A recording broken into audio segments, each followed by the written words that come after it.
नमस्कार, नाम मेरा हेमंत है और आप मुझे देख रहे हैं HR knowledge lagoons YouTube channel पर। आज के इस वीडियो में मैं भूगोल विषय के इस बिंदु पर बात करने वाला हूं कि पृथ्वी की उत्पत्ति और विकास कैसे हुआ, यानी कि origin and evolution of earth, पृथ्वी का विकास और पृथ्वी की उत्पत्ति कैसे हुई, इस बारे में आज डिस्कशन करना है।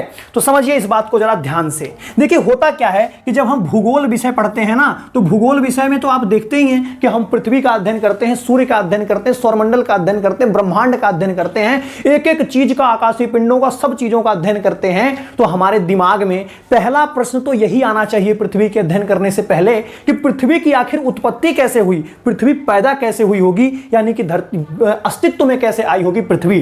तो आइए जरा इस पर बात करते हैं। देखिए पृथ्वी की उत्पत्ति कैसे हुई, इसके लिए बहुत सारे वैज्ञानिकों ने, बहुत सारे दार्शनिकों ने अलग अलग एग्जाम्पल दिए, अलग अलग तथ्य दिए कि देखो इस तरह से पृथ्वी की उत्पत्ति हुई। उन्होंने अपने अपने सिद्धांतों के माध्यम से, अपने अपने विचारों के माध्यम से यह समझाने की कोशिश की कि पृथ्वी की उत्पत्ति कैसे हुई। आपको उन्हीं सिद्धांतों और उन्हीं विचारों को बस पढ़ लेना है, इसमें ज्यादा दिमाग नहीं लगाना है। बस आपसे पूछे कि पृथ्वी की उत्पत्ति कैसे हुई, तो आपको वैज्ञानिकों को कोट करना है कि फलाना वैज्ञानिक के अनुसार इस तरह से हुई, फलाना दार्शनिक के अनुसार इस तरह से हुई, फलाने के अनुसार इस तरीके से हुई। तो आइए जरा हम देखते हैं कि किस किस वैज्ञानिकों ने या किन किन दार्शनिकों ने क्या क्या विचार दिया कि पृथ्वी की उत्पत्ति कैसे हुई। तो देखिए, अगर पृथ्वी के उत्पत्ति के सिद्धांतों की बात करें तो इनको हम दो भागों में बांट करके बहुत बेहतर तरीके से पढ़ सकते हैं। कैसे? एक तो होंगे क्या, प्रारंभिक विचार, आरंभिक विचार, जिसको अंग्रेजी में हम कह देंगे अर्ली आइडियोलॉजी, यानी कि शुरू में जब इस बात पर चर्चा शुरू हुई होगी कि पृथ्वी की उत्पत्ति कैसे हुई, तो उस समय जो विचार आए होंगे उनको हम कहते हैं आरंभिक विचार। और जब पृथ्वी की उत्पत्ति के संबंध में और विकास हुआ वैज्ञानिकता का, और विकास हुआ विज्ञान का, और विकास हुआ भूगोल का, तो उस समय जो विचार आए होंगे, लेकिन एकदम ताजा ताजा विचार जो आए होंगे, आधुनिक, जिसको मॉडर्न कहते हैं, उन विचारों के अनुसार पृथ्वी की उत्पत्ति कैसे होगी। इस तरह हम क्या कर सकते हैं, पृथ्वी की उत्पत्ति के संबंध में जितने सिद्धांत हैं उनको दो भागों में बांट सकते हैं। एक तो शुरू में क्या कहा लोगों ने, उसको हम कहेंगे अर्ली आइडियोलॉजी या आरंभिक विचारधारा, और अब जाकर के वर्तमान में क्या बात होती है तो उसको हम कहेंगे वर्तमान विचारधारा या आधुनिक विचारधारा। इसी को अंग्रेजी में मॉडर्न आइडियोलॉजी कहा जाएगा। तो देखिए शुरू में क्या हुआ ना, शुरू में वैज्ञानिक तो थे नहीं, तो हुआ क्या कि कुछ दार्शनिक लोग होते थे, ऋषि महात्मा विद्वान टाइप के लोग होते थे, उनको क्या कहा जाता था, दार्शनिक कहा जाता था। और इस तरह के दार्शनिक, ये जो ग्रीक देश है ना, यूनान, ग्रीक देशों में बहुत ज्यादा पाए जाते थे। एक तो दार्शनिक भारत में खूब ढेर सारे पाए जाते थे, और दूसरे पाए जाते थे ग्रीक में, यूनान में पाए जाते थे। खूब दार्शनिक, दबा दबा के दार्शनिक थे। तो उसी में से, इन्हीं ग्रीक दार्शनिकों में से एक का नाम था, जिनका नाम था थेल्स। थेल्स महोदय को पहचान लो।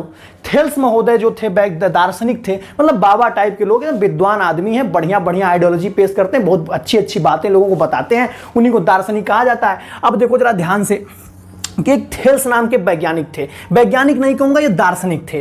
थेल्स नाम के जो दार्शनिक थे वो एक तत्ववाद के समर्थक हुआ करते थे। क्वेश्चन पूछता है कि एक थेल्स कैसे थे, एक तत्ववाद के समर्थक थे या द्वितत्ववाद के? तो आप बिल्कुल इसको नोट कर लेंगे कि थेल्स जो थे एक तत्ववाद के समर्थक थे। और थेल्स से जब पूछा गया ना कि बताइए जरा थेल्स महोदय जी, बताइए दार्शनिक महोदय कि धरती की उत्पत्ति कैसे हुई, तो इन्होंने कहा कि धरती की उत्पत्ति हुई है जल से।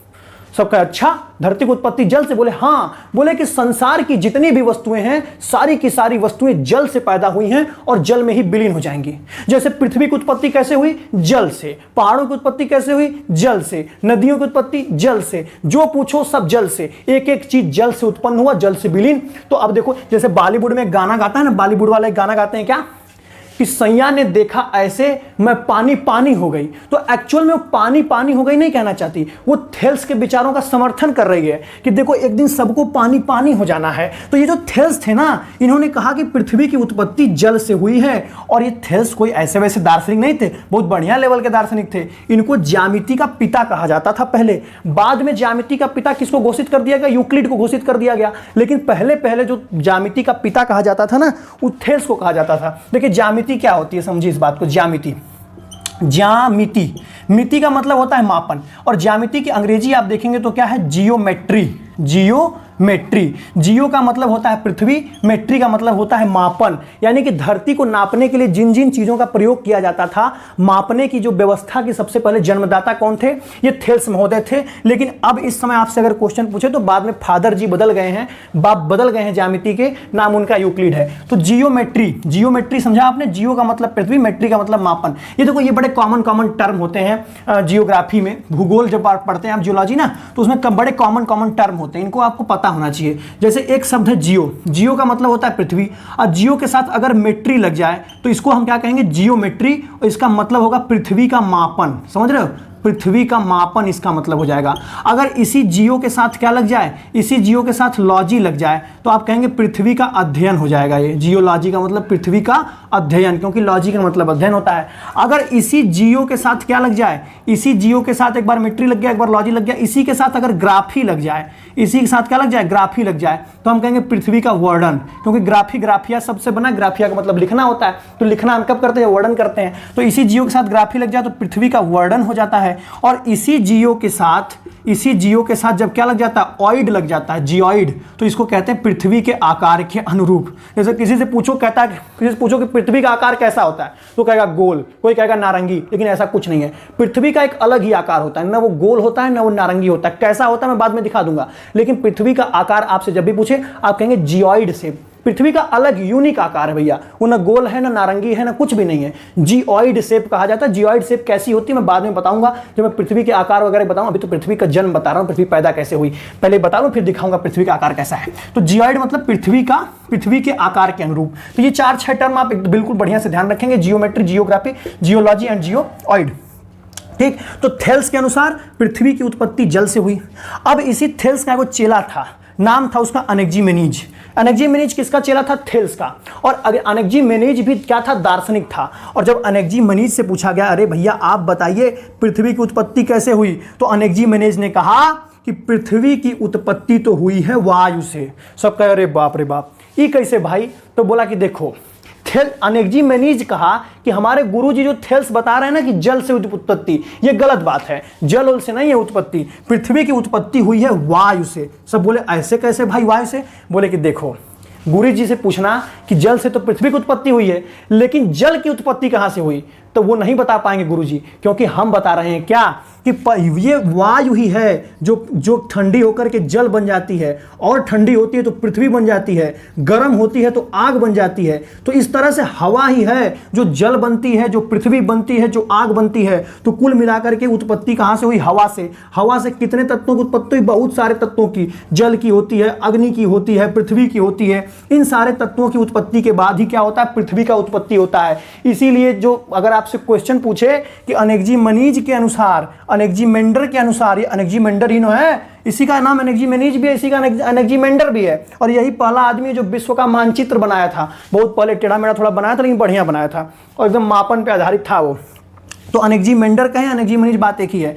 थेल्स का चेला था और बोला कि पृथ्वी की उत्पत्ति जल से नहीं हुई है, वायु से हुई है। उसके बाद एक दार्शनिक है जिनका नाम है पाइथागोरस। पाइथागोरस प्रमेय आपने खूब पढ़ा होगा कि कर्ण का स्क्वायर बराबर लंब का स्क्वायर प्लस आधार का स्क्वायर, गणित में फार्मूला होता है। उसी तरह एक गणितज्ञ थे, बढ़िया जबरदस्त ज्यामिति वाले थे, पाइथागोरस। और पाइथागोरस से जब पूछा गया कि पृथ्वी की उत्पत्ति कैसे हुई, तो इन्होंने कहा बाबू देखो, पृथ्वी की उत्पत्ति न तो जल से हुई है न वायु से हुई है, पृथ्वी की उत्पत्ति हुई है संख्या से।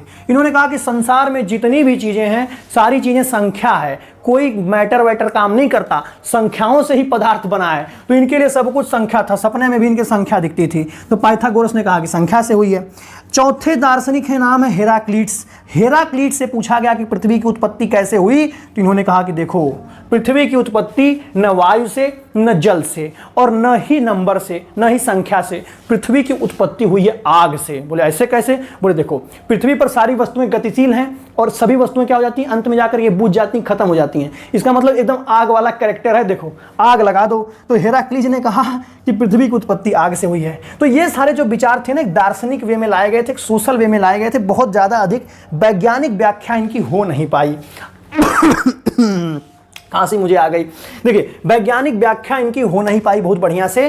तो क्या हुआ कि ये इसीलिए इनको प्रारंभिक विचार कहा जा रहा है। आप कहोगे कि यार जब प्रारंभिक विचार है, बढ़िया वैज्ञानिक व्याख्या नहीं है, तो फिर पढ़ा क्यों रहे हो? देखो होता ऐसा है ना, ऐसा नहीं कि घर के बुजुर्ग अगर आदमी है, कोई चीज कह रहा है तो उसको ना बताया, ना सुना जाए, ना बताया जाए। घर के बुजुर्ग आदमी का भी सुन लिया जाता है। क्यों सुन लिया जाता है? क्योंकि यही लोग तो थे जो इस बात को कम से कम इन्होंने छेड़ तो दिया कि पृथ्वी की उत्पत्ति क्यों हुई, कैसे हुई। तो इन्होंने छेड़ दिया तो आगे आने वाले आगे जो वैज्ञानिक हैं इस पर काम करेंगे। तो इसी तरह देखिए, इन्होंने इस बात को कम से कम छेड़ा तो कि पृथ्वी की उत्पत्ति कैसे हुई। तो अब देखो ये पुराने विचार हो गए हैं। अब ये इनको आरंभिक विचारों के नाम से जाना जाता है, जो पहले पहले एकदम आए थे शुरुआत में। तो ये विचार कुछ थे, यानी कि इसमें 4 बातें एकदम मोटी मोटी याद रखेंगे, बढ़िया।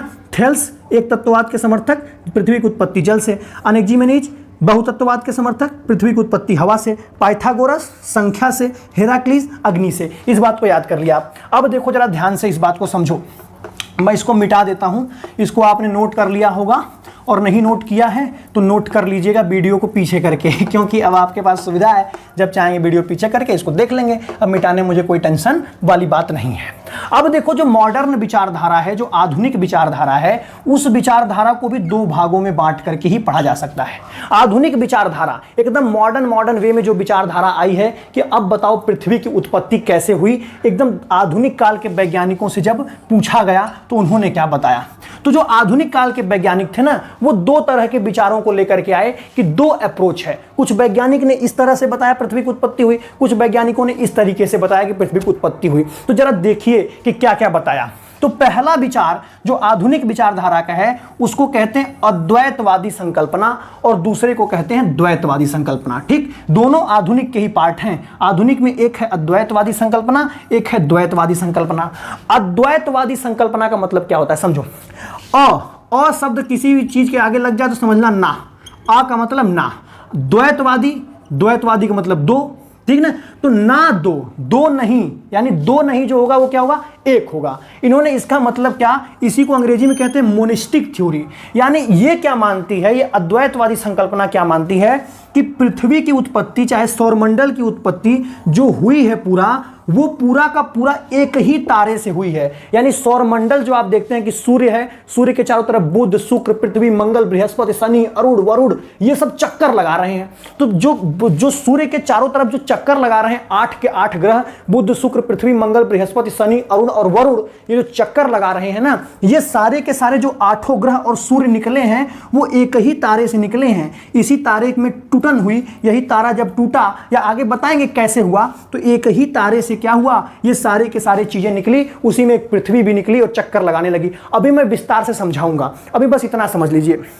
तो इसी परिकल्पना को क्या कहा जाता है, अद्वैतवादी। मतलब 2 तारे से नहीं, एक ही तारे से क्या हुई, ये पूरे के पूरे सौरमंडल का निर्माण हुआ है। इसको अंग्रेजी में मोनिस्टिक थ्योरी कहते हैं, और इसी को एक तारक परिकल्पना भी कहते हैं। क्यों? क्योंकि इसका मानना है कि एक ही तारे से क्या हुई, ये पूरे सौरमंडल का निर्माण हुआ है। और इसी को पैतृक संकल्पना भी कहा जाता है, यानी कि पेरेंटल हाइपोथेसिस। ठीक ना। अब देखो, अद्वैतवादी संकल्पना कहें, चाहे एक तारक परिकल्पना कहें, चाहे पैतृक परिकल्पना कहे, या पेरेंटल हाइपोथेसिस कहे, या मोनिस्टिक थ्योरी कहे, सबका मतलब एक ही है। क्या? कि एक ही तारे से पृथ्वी, सूर्य, बुध, मंगल, बृहस्पति, सबकी उत्पत्ति एक ही तारे से हुई है।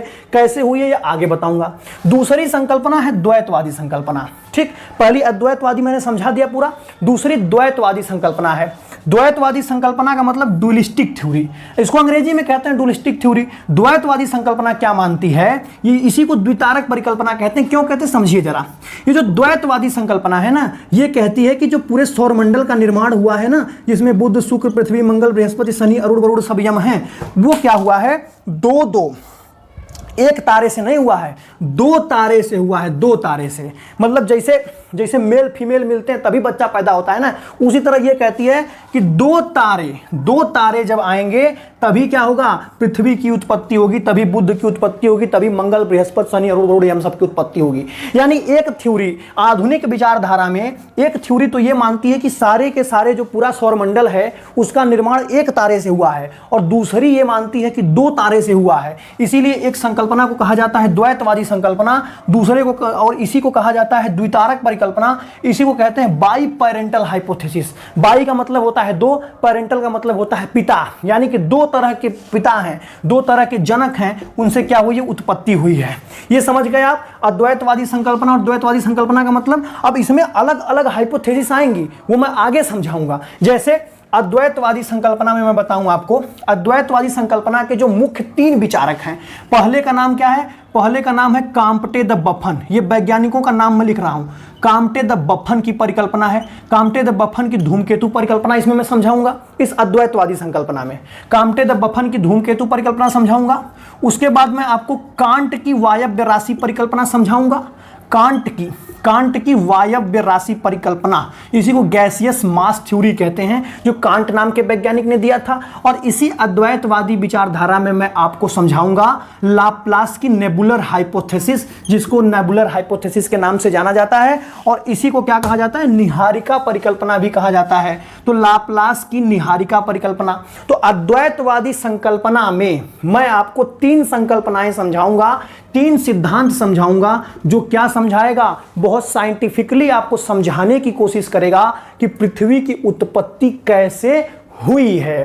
तो चलिए जरा एक एक करके देखते हैं, काम्पटे द बफन और कांट की वायव्य राशि परिकल्पना और लाप्लास की नेबुलर हाइपोथेसिस, जिसको निहारिका परिकल्पना कहते हैं। तो आइए देखते हैं तीनों को। धड़ाक।